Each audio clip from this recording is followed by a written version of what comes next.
ظالم بادشاہ کا عبرتناک انجام۔ اسی ملک میں ایک ظالم و مغرور بادشاہ رہتا تھا۔ اس نے ایک عظیم الشان محل بنوایا اور اس کی تعمیر پر کافی مال خرچ کیا۔ تعمیر مکمل ہونے کے بعد بادشاہ نے اپنے چند سپاہیوں کو ساتھ لیا اور محل دیکھنے کے لیے چل پڑا۔ اندر سے دیکھنے کے بعد اس نے محل کے ارد گرد چکر لگا کر بیرونی حصے کا معائنہ شروع کر دیا۔ ایک جگہ رک کر اس نے ایک جھونپڑی کی طرف اشارہ کرتے ہوئے پوچھا، یہ ہمارے محل کے ساتھ جھونپڑی کس نے بنائی؟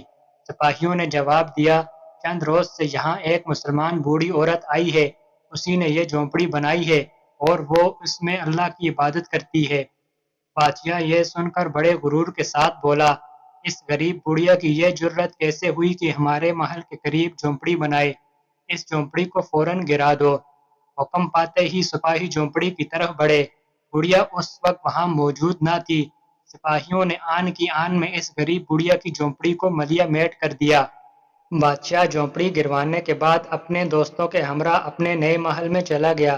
جب بڑھیا واپس آئی تو اپنی ٹوٹی ہوئی جھونپڑی کو دیکھ کر بڑی غمگین ہوئی، اور جب اسے معلوم ہوا کہ بادشاہ نے اس کی جھونپڑی گروائی ہے تو اس نے آسمان کی طرف نظر اٹھا کر اللہ پاک کی بارگاہ میں عرض کی، اے میرے پاک پروردگار، جس وقت میری جھونپڑی توڑی جا رہی تھی میں موجود نہ تھی، لیکن میرے رحیم و کریم پروردگار، تو تو ہر چیز دیکھتا ہے، تیری قدرت تو ہر شے کو محیط ہے، تیرے ہوتے ہوئے تیری ایک عاجز بندی کی جھونپڑی توڑی گئی ہے۔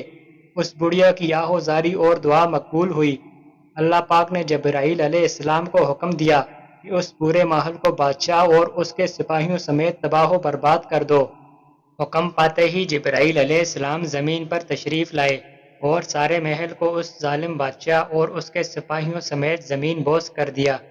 افسوس صد افسوس، آج کل لوگ اپنے انجام سے بے خوف ہو کر ظلم و زیادتی کرتے، دھمکیاں دے کر لوگوں سے رقم کا مطالبہ کرتے ہیں، لوگوں کے مال و جائیداد پر قبضہ کرتے ہیں، چوری ڈکیتی، دہشت گردی اور قتل و غارت گری جیسے گناہوں میں مبتلا ہو کر نہ جانے کس کس انداز سے مسلمانوں کے حقوق پامال کر رہے ہیں۔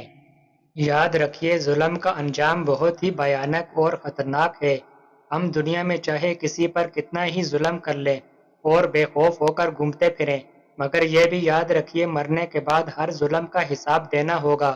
بہت سے ایسے ظالم و جابر لوگ گزرے جن کا شمار دنیا کے طاقتور افراد میں ہوتا تھا، جن کے پاس نعمتوں کے خزانے موجود تھے، جن کے حکم کی خلاف ورزی کرنا گویا موت کو دعوت دینا تھا، جو زمین پر اکڑ اکڑ کر چلا کرتے تھے، جن کے ظلم و جبر کے نہ صرف کارنامے سن کر بلکہ ان کا نام سنتے ہی لوگ لرز جاتے تھے، شاید اس بات سے بے خبر تھے کہ ایک دن انہیں بھی مرنا ہے اور اپنی کرنی کا پھل بھگتنا ہے۔ بالآخر موت نے انہیں اپنے شکنجے میں لے کر ان کا غرور و تکبر ہمیشہ کے لیے خاک میں ملا دیا۔